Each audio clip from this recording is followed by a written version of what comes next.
අයිබෝවන් සුබ දැසනක් මම කිෂානි මෙන්දා ස්ත්‍රාව කොටාසේ මද්‍රව්‍ය නිවාරණ ප්‍රතිකාර උත්පාදන ප්‍රදේශන සම්බන්ධ විශේෂ නිලධාරී අද අපි හමු වෙලා ඇවිල්ලා ඉන්නේ පිළියන්දල කලාපයේ පාසලක් වන ආනන්ද සමරකෝණ විද්‍යාලයටයි.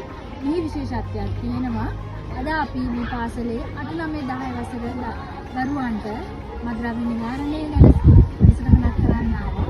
අපි ගොඩක් මේ වැඩසටහනේ කොන්කතාවේ දුන්නේ මද්‍රව්‍ය ගැනීම නිසා ඇති වෙන පුළුවන් හානිය, ශාරීරික සහ මානසික හානිය මොනවද කියනක දරුවන්ට එතුළුන්නේ.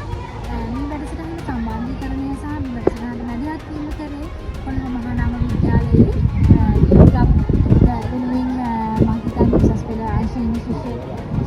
දරුවන් ඒක ලොකුවටම අගයකට සැලකනවා. මොකද තමන්ගේම සහෝදර ප්‍රජාවකට සමාජයේ තියෙන ව්‍යසන කාරී ගැටලුවක් සම්බන්ධයෙන් වැඩසටහනක් කරන්න ඉදිරිපත් වීම ලොකු නායකත්වයේ වගකීමක් විදිහට දකිනවා සහ ඒක වෙන්න ඕන වගකීම මේක මොකද්ද මේ සම්බන්ධයෙන් ඒගොල්ලන්ට කරන්න පුළුවන් වැඩක් මොනවද කියන එක අද අපිට දැනගන්න පුළුවන් වුණා. ඒක ගොඩක් වටිනවා.